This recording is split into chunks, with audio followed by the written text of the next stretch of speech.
Qu'est-ce que j'ai à travailler pour pouvoir atteindre mes objectifs sur du court terme? Bonjour à toutes et à tous, Sandra Dania, je suis ravie de vous accueillir. J'avais envie de faire un tirage comme ça, complètement soudain, spontané, sans réfléchir, et de voir ce qui peut en sortir. Team numéro 1. Je vais effectuer 3 tirages, d'accord? Je vais placer bien évidemment dans le cadre de ce montage bien les timings en dessous de cette vidéo et vous allez pouvoir choisir quelle carte vous convient et on va aller voir le message qui vous est attribué. Donc la question étant, qu'est-ce que je dois travailler pour atteindre mon objectif quel qu'il soit? Mais vraiment quel qu'il soit, que ce soit professionnel, que ce soit personnel, que ce soit aussi pourquoi pas affectif, qu'est-ce que vous devez travailler en premier et pour pouvoir aller de l'avant? Team numéro 2. C'est intéressant ce qui ressort. Et la dernière team, la team numéro 3.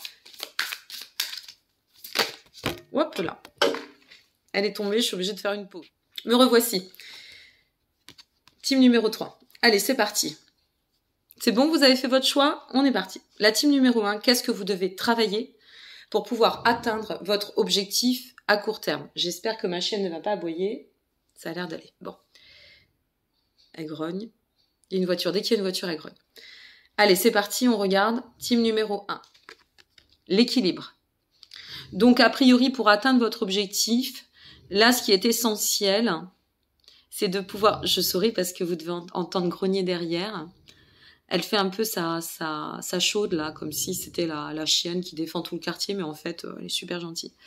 Atteindre l'équilibre, ou retrouver un équilibre. Donc là, ce que ça peut vouloir vous dire, par rapport à votre objectif, et une fois de plus, quel qu'il soit, cet objectif, c'est simplement de revenir à un réalignement, à une justesse d'équilibre intérieur.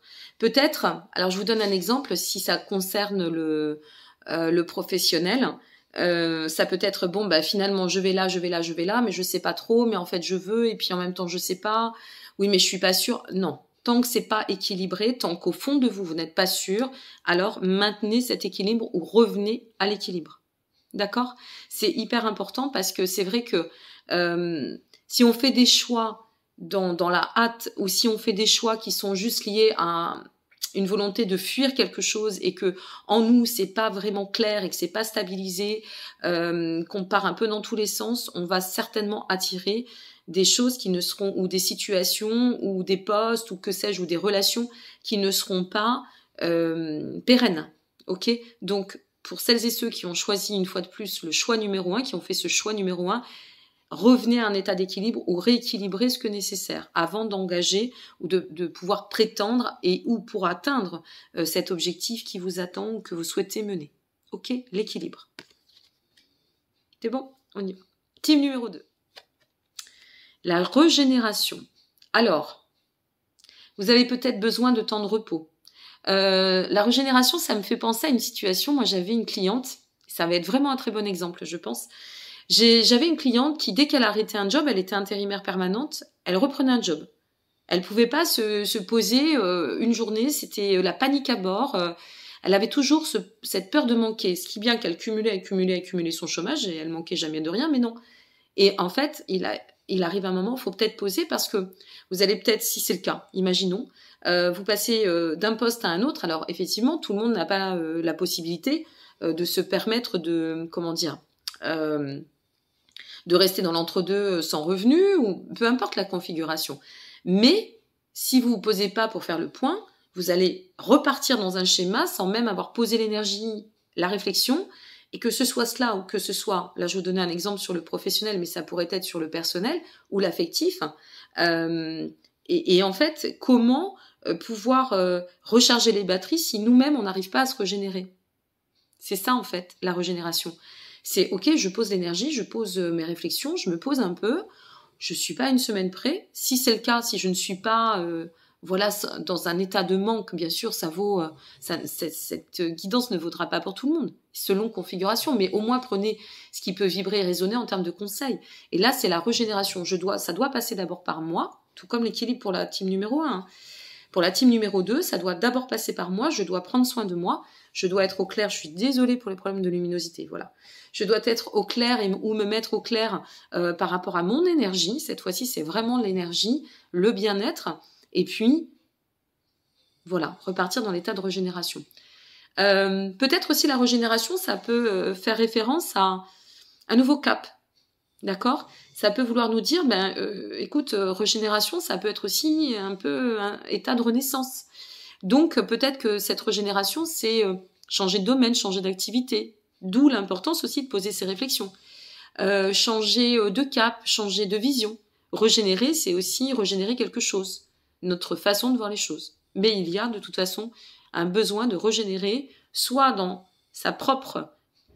son propre état, soit par rapport à la perception de l'autre. Ok, la team numéro 3. On a la spiritualité. Alors avec la spiritualité, ça peut faire référence ici à cette notion de devoir.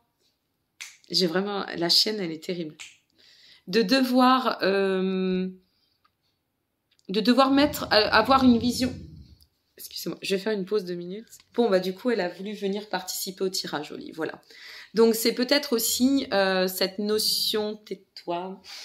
C'est peut-être aussi cette notion de remettre une forme de dimension, de, je sais pas, de vision plus vaste, plus aérée, peut-être plus...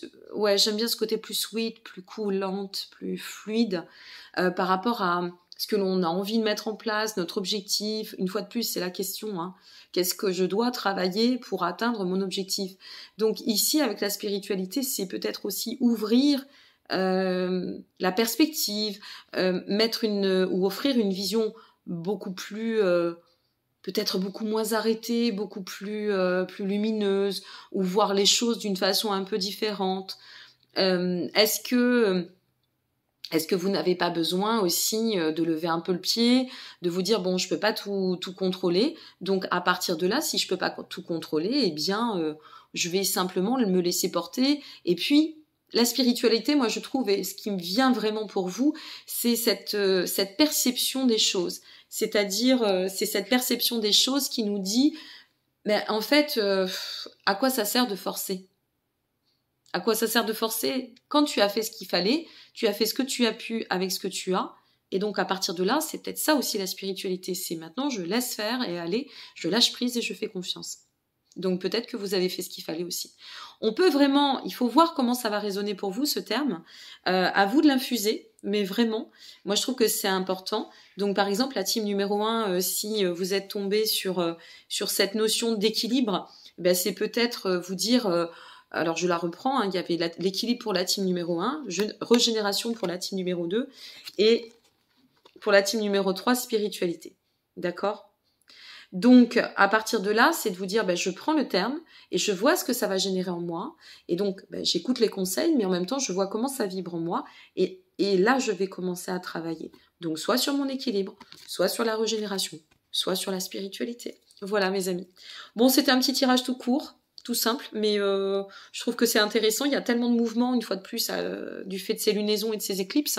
N'oublions pas que ce mouvement, ça interagit sur le long terme, puisque là, on est sur un travail de 6 mois à venir. Donc, surtout, prenez patience, prenez du temps. N'oubliez pas que tout ce qui va bouger, même si c'est un peu imperceptible, même si c'est un peu dur en ce moment, eh bien, c'est d'autant pour nous amener sur la quête de sérénité. Donc, courage, confiance. Ok ? Je vous dis à très bientôt. Prenez soin de vous. Au revoir.